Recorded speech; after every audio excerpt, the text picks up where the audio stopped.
اب جابر آتا ہے امام محمد باقر کے پاس، آ کر امام محمد باقر کو کہتا ہے کہ مولا دو متضاد بیماریوں نے مجھے اپنے شکنجے میں لے رکھا ہے، دو متضاد بیماریاں، مثلا اگر کمر درد کا علاج کرتا ہوں تو پیٹ میں درد شروع ہو جاتا ہے، پیٹ درد کا علاج کروں تو کمر میں درد شروع ہو جاتا ہے، تو مولا دو متضاد بیماریوں میں گرفتار ہوں، پریشان ہوں، کیا کریں؟ تو مولا کہتے ہیں اے جابر، ہم نے تمہیں تعلیم نہیں دیا تربت سید الشہداء سے فیضیاب ہو، اور تم تربت سید الشہداء سے جو ہے وہ استشفا لو۔ تو جابر کہتا ہے کہ مولا میں نے تربت سید الشہداء کو استعمال کیا ہے اور متعدد مرتبہ استعمال کیا ہے، مجھے شفا نہیں ملی۔ اچھا جابر ایسا جملہ، اور وہ بھی امام باقر کے سامنے، کہتا ہے میرا یہ جملہ کہنا تھا، امام کے چہرے کا رنگ تبدیل ہوا، غضبناک کیفیت امام کے چہرہ انور سے مشاہدہ ہوئی، تو میں نے کہا کہ میں اللہ کی پناہ حاصل کرتا ہوں امام کے اس غضب سے۔ تو کہتا ہے کہ میرا یہ جملہ سننا تھا کہ امام اسی غضبناک کیفیت میں اٹھے اور ساتھ والے کمرے میں تشریف لے گئے۔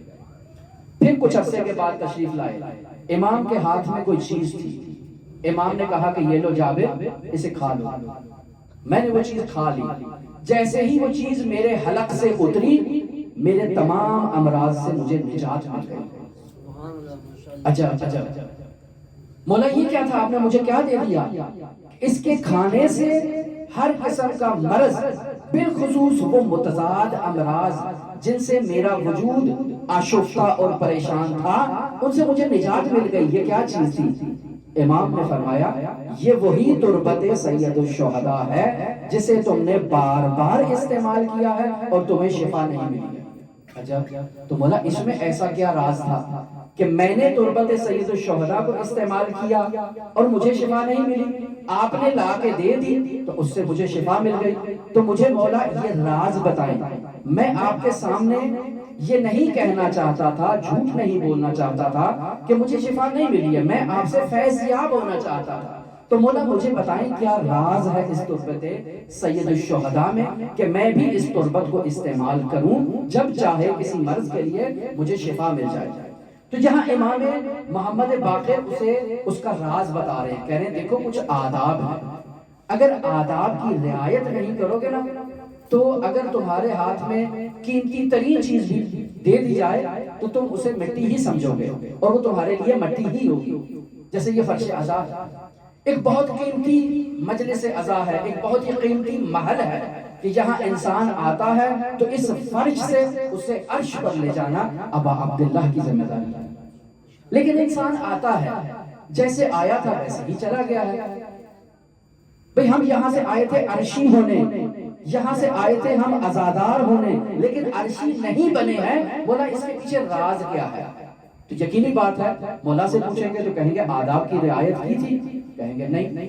وضو سے آئے تھے؟ نہیں۔ خوش گپیاں کرتے تھے؟ ہاں بہت کرتے تھے، ٹھٹھے لگاتے تھے۔ تو پھر کیسے تمہیں یہ فرش عزا وہ مقام نصیب کرے کہ جس کے تم متمنی تھے؟ تو اے جابر تم تربت سید الشہداء کو استعمال کرنا چاہتے ہو تو اس کے بھی آداب ہیں۔ کیا آداب ہے مولا؟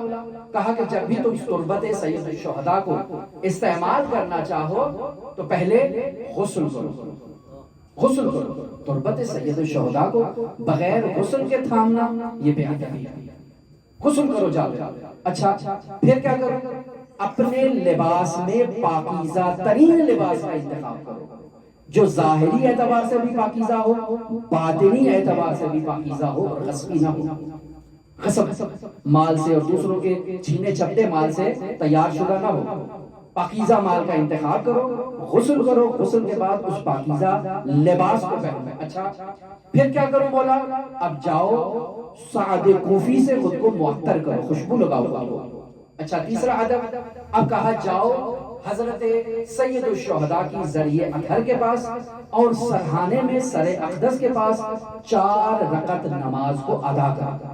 ایسے سید الشہداء کے پاس، اس کی تربت کے پاس ڈائریکٹ نہیں چلے جانا۔ اچھا مولا نماز کو کیسے ادا کرنا ہے؟ کہا پہلی جو 2 رکعت نماز ہے اس میں الحمد کے بعد 11 مرتبہ سورہ کافرون کی تلاوت کرو، دوسری رکعت میں الحمد کے بعد 11 مرتبہ سورہ قدر کی تلاوت کرو، اور پھر جب قنوت کے لیے ہاتھوں کو بلند کرو تو خداوند متعال سے یہ دعا کرو: لا الہ الا اللہ حقا حقا، لا الہ الا اللہ عبودیتا ورقا، لا الہ الا اللہ وحدہ وحدہ انجز وعدا ونصر عبدا وحزم الاحزاب وحدہ، سبحان اللہ مالک السماوات وما فیہن وما بینہن، سبحان اللہ ذی العرش العظیم والحمد للہ رب العالمین۔ یقینی بات ہے یاد نہیں ہوگی، بہار سے لی جا سکتی ہے یہ دعا۔ نماز کو پڑھو پھر قنوت میں اس دعا کو مانگو۔ یہ پہلی نماز کمپلیٹ ہو گئی۔ اب دوسری 2 رکعت نماز کو پڑھو، اس کی کیفیت یہ ہے کہ الحمد کی تلاوت کرو، 11 مرتبہ سورہ اخلاص کی تلاوت کرو۔ دوسری رکعت میں الحمد کی تلاوت کرو اور 11 مرتبہ سورہ نصر کی تلاوت کرو، اور پھر قنوت میں وہی دعا جو پہلے بیان ہوئی، لا الہ الا اللہ حقا حقا، اس دعا کو مانگو۔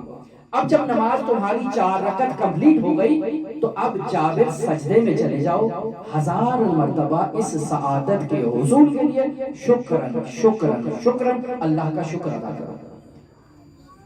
اب جب شکر بھی ادا کر لیا تو پھر امام فرماتے ہیں اب اٹھو اور اپنے ہاتھ کی مٹھی میں تربت حضرت سید الشہداء کو اخذ کرو۔ اب کیا کرو مولا؟ کہا اس تربت کو پکڑنے کے بعد یہ کلمات کہو: یا مولایا یا ابن رسول اللہ انی آخذ من تربتک باذنک، اے مولا میں آپ کی تربت کو آپ کی اجازت سے اٹھا رہا ہوں، غصب نہیں کر رہا ہوں۔ اللہم فجعل شفاء من کل داء، اے میرے پروردگار اس تربت کو ہر بیماری کے لیے میرے لیے شفا قرار دے، وعزا من کل ذل، اور ہر ذلت سے میرے لیے اسے عزت قرار دے، وامنا من کل خوف، ہم معاشرے میں زندگی بسر کر رہے ہیں، انواع اقسام کے خوف کا شکار ہیں، مولا اس تربت کو میرے لیے خوف سے امان قرار دے۔ پھر وغنا من کل فقر، ہر قسم کے فقر مادی و معنوی سے غنی ہونے کے لیے مولا اس تربت میں میرے لیے وہ شفا رکھا ہے، میرے لیے لی ولجمیع المؤمنین والمؤمنات۔ مولا اس تربت کو جو میں نے اٹھایا ہے صرف اپنے ذاتی فائدے کے لیے نہیں اٹھایا ہے، لی میرے لیے، ولجمیع المؤمنین والمؤمنات، تمام مؤمنین اور مؤمنات بھی اس سے فیضیاب ہو سکتے ہیں۔ اب امام کہتے ہیں کہ اس تربت کو اس انداز میں تم نے لے لیا، اب اس کو یوں ہی نہ پھینک دینا کہیں، بلکہ ایک پاکیزہ کپڑے کے اندر اس تربت کو رکھ دو، یا ایک شیشی اٹھاؤ اور اس شیشی کے اندر اس تربت کو ڈال دو۔ اب ڈال دیا، اس کپڑے کو گرہ لگا دو یا اس شیشی کا منہ بند کر دو، عقیق کی انگوٹھی کہ جس کے اوپر باقاعدہ یہ کلمہ لکھا ہو ما شاء اللہ ولا قوت الا باللہ استغفر اللہ، اس سے اس کے اوپر سٹیمپ لگاؤ، باقاعدہ مہر لگاؤ تاکہ یہ آلودہ نہ ہو سکے۔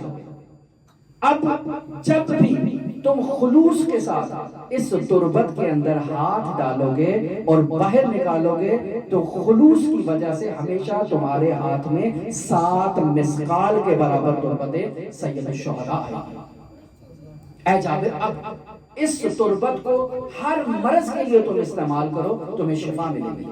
تو اے جابر ایسے نہیں ہے تربت حضرت سید الشہداء جہاں سے بھی تمہیں ملی بغیر آداب کے، بغیر اس کی شرائط کا لحاظ رکھے ہوئے تم تربت سید الشہداء سے فیضیاب ہو جاؤ، نہیں، شرائط کا خیال رکھنا ہے۔ یہ حدیث بھی متعدد کتابوں میں نقل ہے، بہار جلد نمبر 93 میں یہ موجود ہے، مؤسسہ دار الاحیاء، اس سے میں نے ظاہر نہیں ہے، وہ دوسری کتاب میں نہیں ہے۔